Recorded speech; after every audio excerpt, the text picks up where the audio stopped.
Mga kabayan, sa wakas, sinagot na ng magkapatid na sina BP Inday Sara Duterte at Pulong Duterte ang mga aligasyon at matinding pasabog nitong dating Bureau of Customs Intelligence Officer na si Jamie Guban.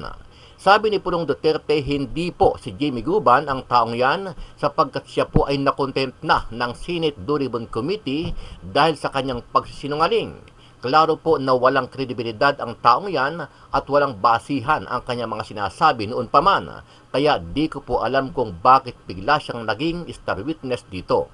Ayon naman kay BP Sara, political harassment at political attacks ang ginagawa ng Kamara ng mga galamay ni Speaker Romualdez at ni Pangulong Bongbong Marcos Jr. Katwiran ng Vice Presidente, bakit ngayon lang ito lumabas noong nagbitiw siya bilang DepEd Secretary at noong nagsasalita na siya kaugnay sa pagpuna sa administrasyon ni PBBM. Hindi lang dyan sa kaso na i-final pa sa kanila. Lahat ito ay political harassment, political attacks. Nakikita niyo naman, lumabas siya nung umalis ako sa DepEd, lumabas siya nung nagsasalita na ako kung anong dapat ginagawa natin para sa ating bayan.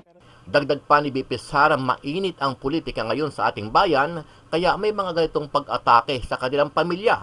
May panawagan din siya sa publiko na huwag sanang magpadala sa init ng politika ang ating mga kababayan, sa halip ay dapat tutukan ng gobyerno ni PBBM ang mga problema ng bansa. Expected na natin yan dahil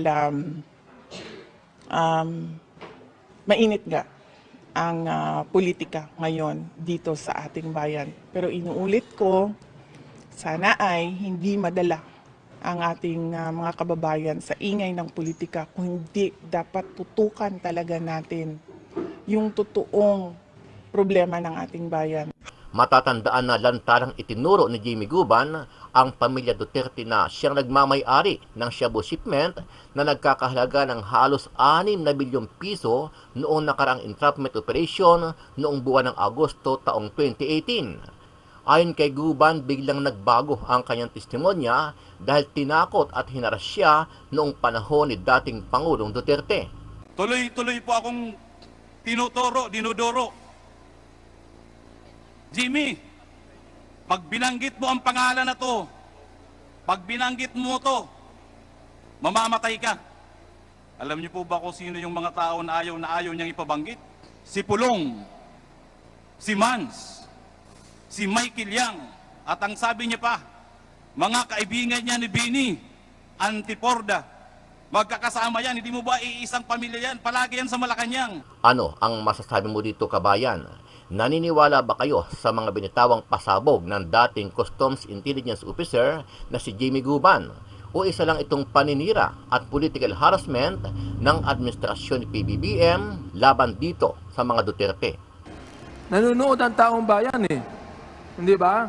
Opo.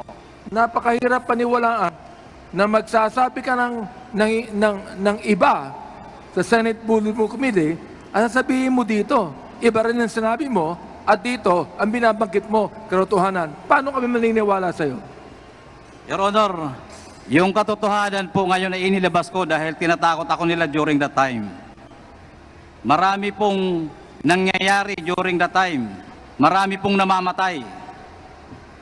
Ngayon po nakita ko po na maganda ang pagserbisyo para sa justisya ng ating bayan. Sama-sama nating panoorin ang buong video at pakicomment nyo po ang inyong mga reaksyon at sariling opinyon.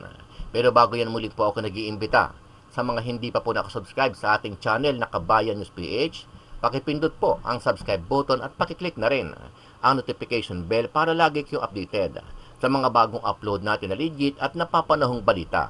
Maraming pong salamat. Kwinestyon ni Davao City 1st District Representative Paulo Pulong Duterte ang kredibilidad ni Jamie Guban, ang panibagong testigo sa isinasagawang pagdinig ng House Quadruple Committee o Quadcom. Binuo ang Quadcom upang pag-isahin na lang ang investigasyon ng mga kongresista kaugnay ng illegal na Philippine Offshore Gaming Operations o POGOs, illegal drug trade at extrajudicial killing sa kasagsagan ng anti-drug war ng dating Administrasyong Duterte. Araw ng Biyernes, August 16, nang iharap sa public hearing si Guban at dito binawi niya ang mga naging unang pahayag sa Senado noon kaugnay ng nadiskubreng bilyong-bilyong pisong halaga ng shabu sa magnetic lifters noong 2018. Ngayon, idinadawit na nito ang mga personalidad na malapit sa pamilyang Duterte.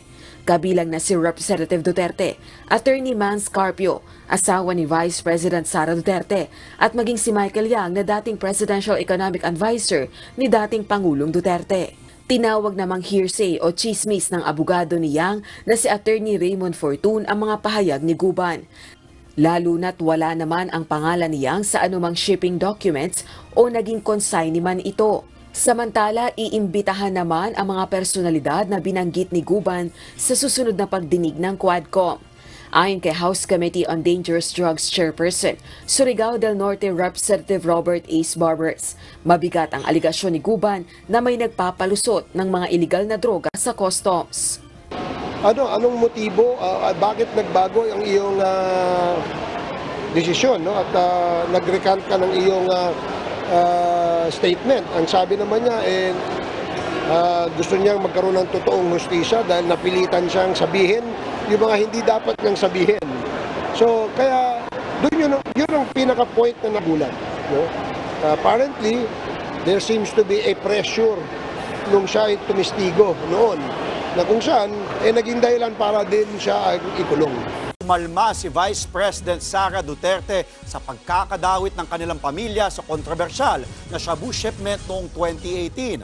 Ayon sa Vice Presidente, malinaw na isa itong politikal na pag-atake laban sa kanilang pamilya.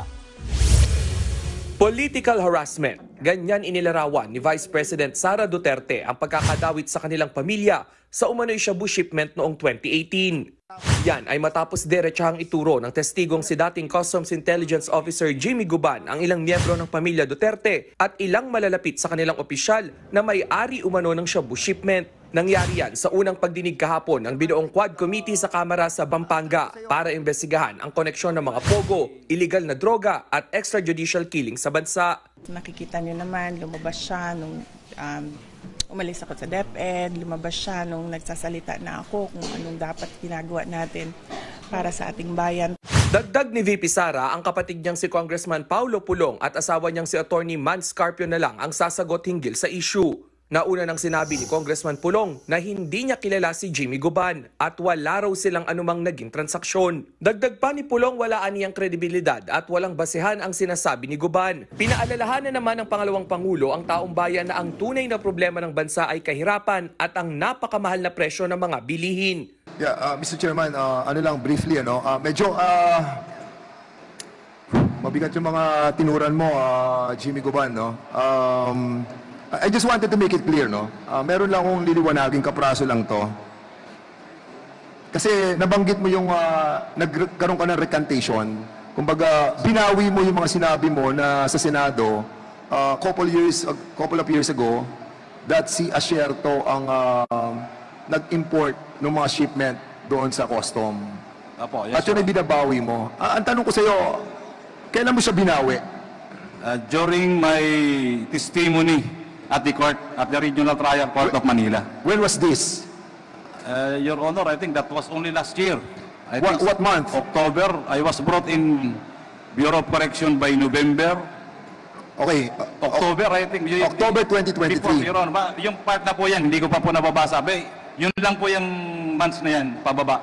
Kasi, Mr. Chairman, I want to make it clear that yung recantation niya nangyari noong 2023. And yes, Your Honor. The reason why you recanted is why? Because I want to tell truth already, Your Honor, at the RTC, that Colonel Asierto is not really the importer of the street shabu. and not because that you have watched that we have created a Quadcom committee, that's the reason you recanted.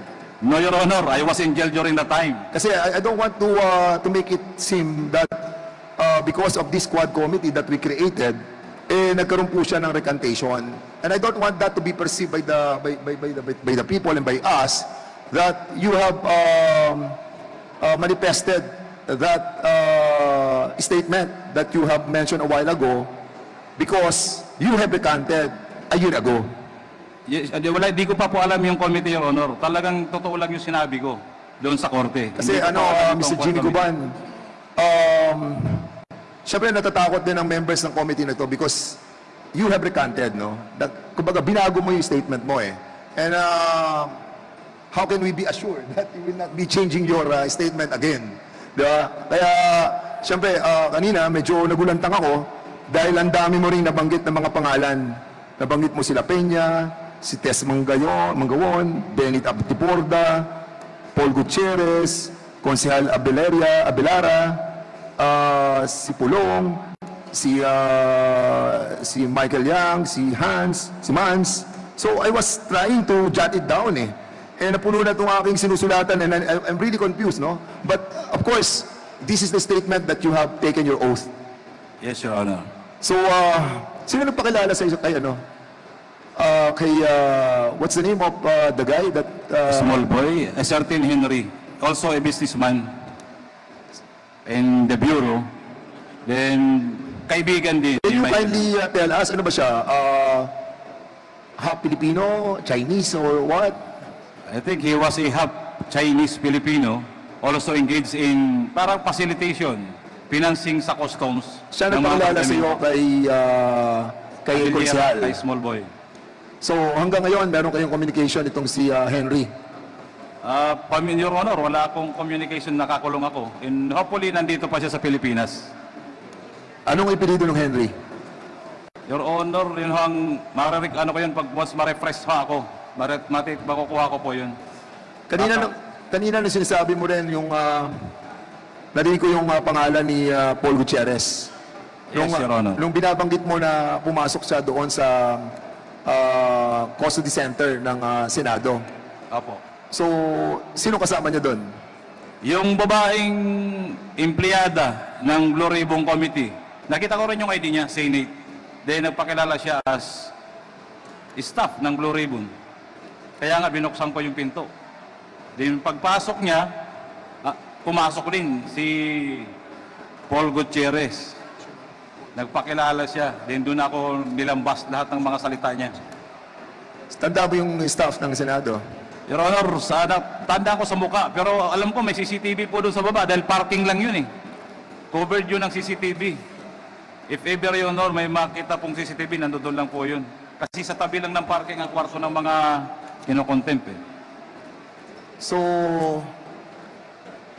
nung tinuro mo, kasi sinasabi mo ngayon na walang kinalaman si Asierto.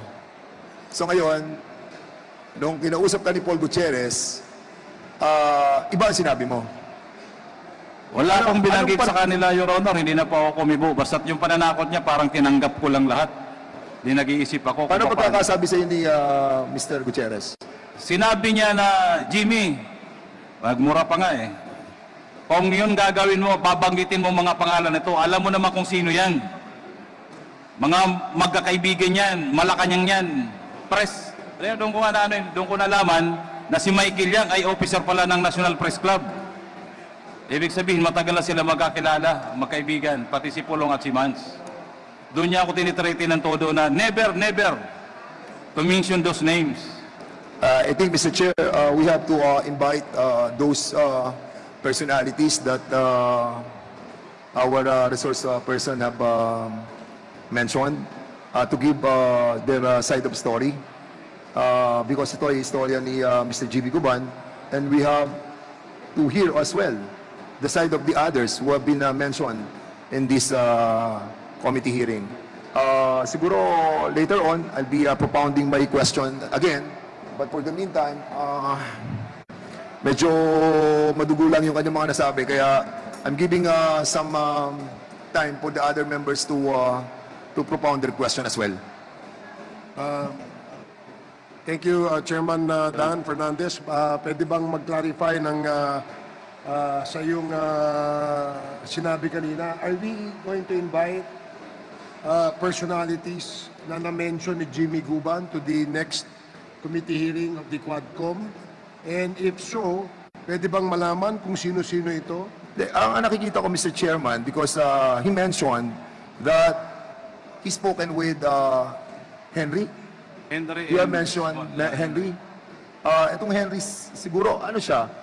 Empleyado ba siya ng custom? No, broker din. No. Parang kung anong kaibigan din ni Michael Yang.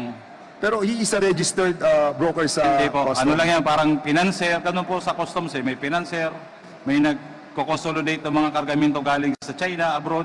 So, Mr. Chairman, dyan, binibigyan ng brokerage company. Mr. Chairman, I think yung samahan ng mga brokerage siguro knows this guy. Siguro kilala siya sa brokerage industry. Most probably, Your Honor. So maybe we'll try to find this person.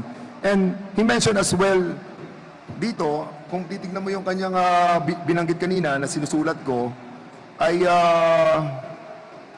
nakausap niya si Paul Gutierrez. Nakausap din niya nakausap mo ba yung konsehal? Yes, Your Honor. So may direct knowledge siya, Mr. Chairman. So let's invite those people who have direct knowledge and information about doon sa, I mean, those personalities that he have spoken with. So katulad ni Consel Abellera ba yun? Abellera. And Paul Gutierrez. Yung test Mangawon? Mangawan. Have you talked to her? Di po kami nag-usap kahit po nang nag-hearing na Senado. Wala ka mo kahit po sa lower house, di po kami nag-uusap. How about si La Peña? You mentioned La Peña.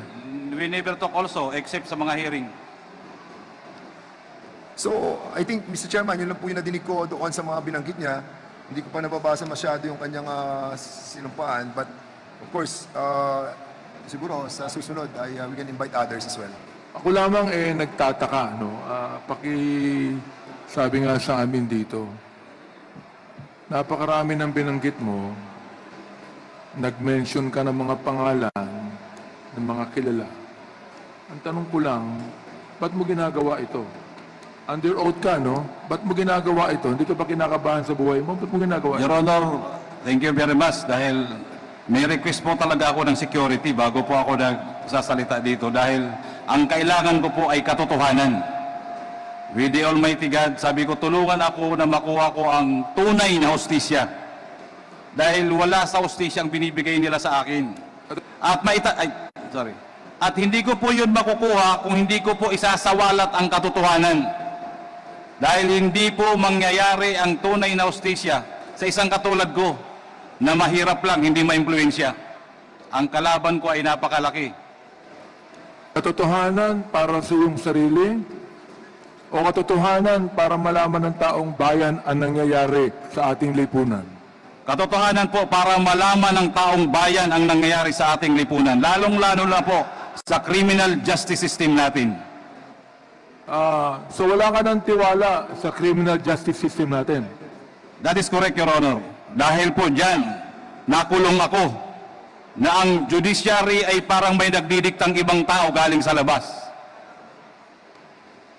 Okay. Ganito yan, no? Ikaw naging guest ng Blue Ribbon Committee, di ba? Nag-testify ka ron, di ba? Opo, Your Honor. Yung bang testimony mo sa Blue Ribbon Committee at yung testimony rito pareho? Hindi po, Your Honor. Bakit? Nandun po ako sa committee. Ibig sabihin, doon sa Blue Ribbon Committee, nagsinungaling ka, pero dito, totoo sinasabi mo. Ito po, Your Honor, yung totoo dahil hindi na po ako takot ngayon na lumaban. Wala na akong nakatarak sa dibdib ko. Sagutin mo ako, sa Blue Ribbon Committee, under oath ka, nagsinungaling ka. Yes, Your Honor. Inaamin mo ngayon yan. Yes, Your Honor. At under oath ka ngayon, nagsasabi ka ng totoo dito sa aming committee. Yes, Your Honor, ito po yung totoo. Alam nyo kasi, pagka minsan nanonood ang taong bayan Hindi ba? Opo. Napakahirap paniwalaan na magsasabi ka ng iba sa Senate Bulletin Committee, ang sabihin mo dito, iba rin ang sinabi mo, at dito, ang binabanggit mo, katotohanan. Paano kami maniniwala sa'yo? Your Honor, yung katotohanan po ngayon ay inilabas ko dahil tinatakot ako nila during that time. Marami pong nangyayari during that time. Marami pong namamatay. Ngayon po nakita ko po na maganda ang serbisyo para sa hustisya ng ating bayan. Kahit po ano po ang gawin ko noon, kahit sino pong siga during that administration, sa dami ng namamatay, kunting salita lang, nawawala sa bayan, sa lipunan. So ngayon po, ang tamang panahon, inantay ko po, Your Honor. Kung mahaba, may kunti pa akong kwento, Your Honor, for about 4 years po sa kulungan. Yan po, Your Honor, ang sinasabi ko ngayon dahil hindi ko magawa noong araw. So, Mr. Guba, naniniwala ka na itong committee ito may mga gawa para sa justisya mo? Yes, Your Honor, and I am praying for that, Your Honor. Okay. Under appeal ang kaso mo ngayon. Sapagkat life Yes, po. imprisonment ka, di ba? Under appeal ang iyong kaso ngayon. Yes po, Your Honor. Okay. Hindi ka ba natatakot bumalik sa kulungan pagkatapos ito? Your Honor, sana wag na muna doon. Makahanap muna ako habang sa ibang kulungan na safe naman ako. Pero para po sa katotohanan, Your Honor, I have to do this para po sa bayan. Yung basihan ng kaso mo ay tungkol sa Dangerous Drugs Act. Di ba? Opo, Your Honor. Bakit? I mean, akala ko ba gusto mong sabihin sa amin yung mga tao na tungkol sa droga? Bakit ang kaso mo tungkol sa dangerous drugs? Ikaw ba'y nag-i-import ng illegal drugs? Noong panahon na ikaw ay intelligence officer ng customs? No, Your Honor. Wala pa akong involvement kahit anong importation. Okay. Pakisabi nga sa amin kung anong pagkakilala mo kay Colonel Asierto. Sino ba ito? Paki-refresh ang memory sa amin ngayon. Ano ang pagkakilala mo kay Colonel Asierto? Si Colonel Asierto po, Your Honor, during that time is an active PNP officer ng Philippine National Police. He was, pagkakilala ko sa kanya, galing pa sa PAOK TF. Retired na siya ngayon. Ngayon po ay retired na. Anong pagkakilala mo sa kanya? Well, marami hong huli yan tungkol sa illegal na droga. Marami na hong kinoordinate yan sa Bureau of Customs secretly. Halos top secret pa namin na ginagawa, nahuhuli nila sa labas. So I trust him and I'm sure he trusts me also dahil marami na kaming nahuli sa labas nila pagtungkol sa operasyon ng illegal na droga. So doon ka sa kanya nagtapat ng buong katotohanan? Yes, yung magkasama po kami matagal na rin. Magkakilala kami for almost more than 20 years.